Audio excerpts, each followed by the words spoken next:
Hello, this is miss Savita Mishra. Welcome back to my YouTube channel Ashita education point. मैं आज फिर एक बार आर डी शर्मा की क्लास 10th की बुक है मैथ की, उससे जो है ट्रिग्नोमेट्रिक रेशियो नया चैप्टर लेके आई हूँ और देखते हैं कि आज हम लोग कैसे करते हैं। तो एग्जाम्पल 10 है।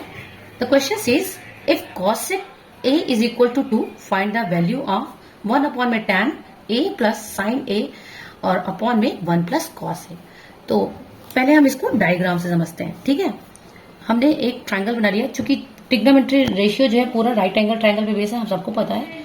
हमने एक राइट एंगल ट्रायंगल बना लिया, ठीक है, और इसमें बोला है ए। सपोज टू भी हमने ये एंगल ए ले लिया, ए बी और सी, ठीक है, और इसी के उस पर हमें बनाना है। तो इसने हमें दिया है, हमारे पास क्या है, हमारे पास है cosec A is equal to 2। ठीक है, कॉसेक ए क्या होता है, पहले हम लोग कॉसेक को देखेंगे क्या होता है। ट्रिग्नोमेट्री एक रेशियो की आइडेंटिटी है, सभी को पता है। पंडित बद्री प्रसाद हर हर बोले, ठीक है, यही से हम पता करते हैं कि साइन कॉस टेन क्या होता है। तो सबसे पहले पी अपॉन में एच आता है। पी अपॉन में एच का मतलब है साइन, इसी तरह से बी अपॉन एच में कॉस और पी अपॉन में बी यानी कि टेन। तो साइन कॉस टेन और इसका रेसिप्रोकल कर देंगे तो कॉसेक से कॉट आ जाएगा। तो हमारे पास कॉसेक है, कॉसेक होता है, कॉसेक थीटा बराबर होता है एच अपॉन में पी। ठीक है, तो यहां पर हमारे पास 2 है, अगर नीचे कुछ नहीं है तो हमने 1 दे दिया।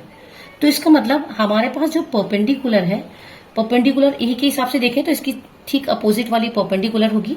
ये हमारे पास 2 है और ये जो है क्या है, 1 है। हाइपोटेनस हमारे पास जो है 2 है और इसकी परपेंडिकुलर 1 है।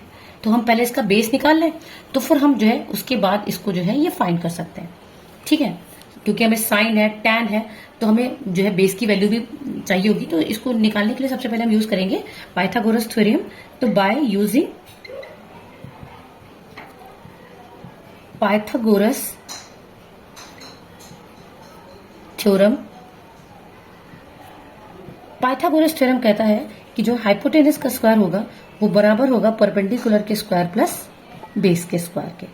यहाँ पे हमारे पास हाइपोटेनस की वैल्यू दे रखी है 2, तो आ जाएगा 2 का स्क्वायर। परपेंडिकुलर हमें 1 गिवन है तो 1 का स्क्वायर प्लस में बेस का स्क्वायर पता नहीं है तो सेम रख देते हैं। 2 का स्क्वायर होता है 4। ठीक है, ये जो है हमें चूंकि बेस निकालना है तो ये जो परपेंडिकुलर का स्क्वायर है इसको लेफ्ट हैंड पे शिफ्ट कर देंगे। 1 का स्क्वायर 1 होता है तो 1 ही रख देंगे, इज इक्वल टू में हमारे पास बी स्क्वायर आ जाएगा। 4 में से 1 माइनस किया 3 आ गया। हमें बेस की वैल्यू चाहिए, बेस स्क्वायर नहीं चाहिए, तो ये जो स्क्वायर हम लेफ्ट हैंड शिफ्ट कर देंगे वो रूट बन जाएगा। यहां से हमें बेस की वैल्यू मिल गई √3। तो यानी हमारे पास आ गया बेस और √3। तो जैसा हमें गिवन है क्वेश्चन में कर लेते हैं। यहाँ पे हमें tan a निकालना है, sin a निकालना है और cos a।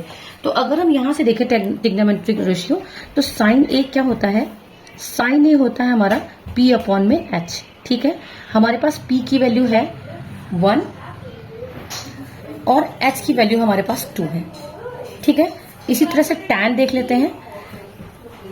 tan a, tan हमारे पास क्या होता है, साइन कॉस tan, tan होता है p अपॉन में b। ठीक है, p की वैल्यू हमारे पास है 1 और b की वैल्यू हमारे पास है √3। ठीक है, इसी तरह से एक और टर्म देखनी है यहाँ पे cos a। तो cos a देख लेते हैं। cos a क्या होगा, साइन के जस्ट बगल में cos होता है, ये होता है b अपॉन में h। तो b की वैल्यू हमारे पास यहाँ पे √3 है और h की वैल्यू हमारे पास 2 है। तो ये हमारे पास साइन a, tan a और cos a की वैल्यू आ गई। अब इन वैल्यू को हम इसमें पुट कर देंगे और क्वेश्चन सॉल्व करेंगे। तो हमने जो साइन कॉस और tan की वैल्यू रखी थी वो इस फॉर्मूला में पुट कर देते हैं। तो सबसे पहले 1 है तो 1 को एज इट इज रख देंगे। tan a की वैल्यू हमारे पास थी 1 अपॉन में √3, तो नीचे रख दिया 1 अपॉन में √3। ठीक है, प्लस साइन a की वैल्यू हमारे पास थी 1/2 और 1 की जगह 1 प्लस की जगह प्लस, और cos a की वैल्यू हमने निकाली थी √3/2। ठीक है, अब इसको कर लेते हैं। सबसे पहले क्या करेंगे, यहाँ पे तो इसको एज इट इज उतार लेते हैं, 1 अपॉन में 1 √3 प्लस यहाँ पे ऊपर 1/2 एज इट इज, नीचे पहले सॉल्व कर लेते हैं। यहाँ पे 1 है तो इसका एलसीएम लेंगे तो 2 आ जाएगा। तो 1 को 2 से मल्टीप्लाई करेंगे 2 आ जाएगा प्लस √3, यहाँ पे ये आ गया।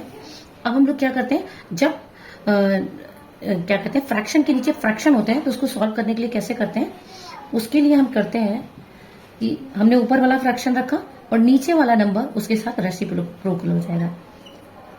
ठीक है, इधर भी सेम ऐसे ही कर लेते हैं। ये 1/2 है, ये मल्टीप्लाई में आएगा और नीचे वाला नंबर उलट जाएगा, 2 ऊपर और 2 + √3 नीचे हो जाएगा। यहाँ पे देखो ये 1 से 1 चाहे कैंसिल समझ लो, यहाँ पे 3 आया प्लस यहाँ पे देखो इस 2 से ये 2 कैंसिल हो गया, ऊपर 1 आया और नीचे 2 + √3 आया। ठीक है, अब इसको कर लेते हैं, इसके नीचे 1 दे देंगे, यहां पे कर लेते हैं साइड में। ठीक है,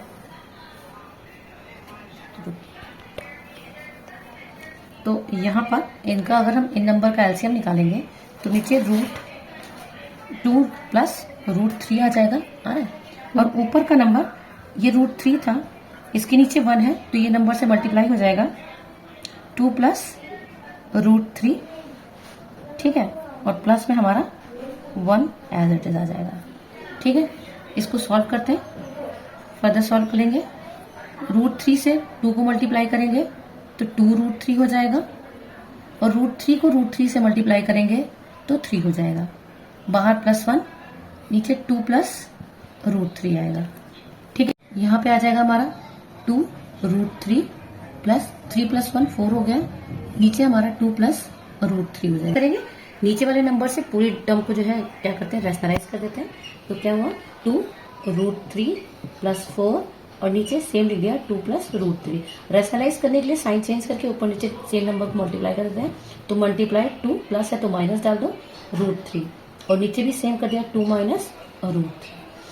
नीचे क्या होगा, नीचे तो सेम ही बन जाएगा, एक 2 + √3 और एक आ जाएगा 2 - √3, है ना। यहाँ से आईडी हो जाती है ना, a + b और a - b, है ना, जो इक्वल होती है a² - b² के। तो नीचे ये टर्म में लग जाएगी।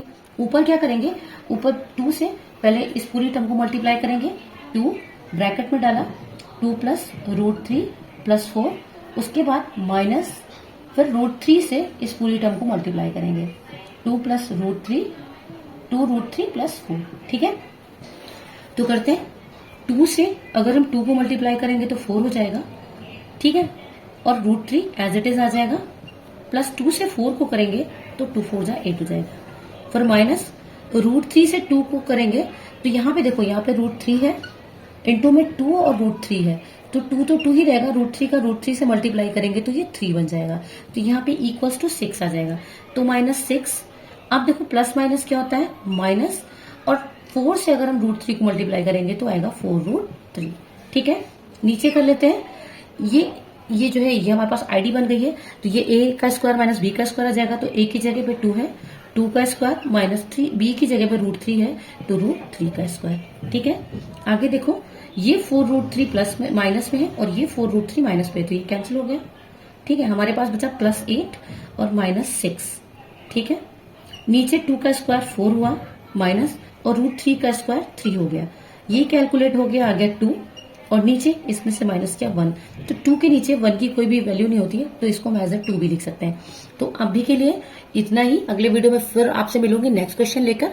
ये क्वेश्चन अगर आपको समझ में आया तो मेरा वीडियो लाइक करना, सब्सक्राइब करना। Till then bye bye.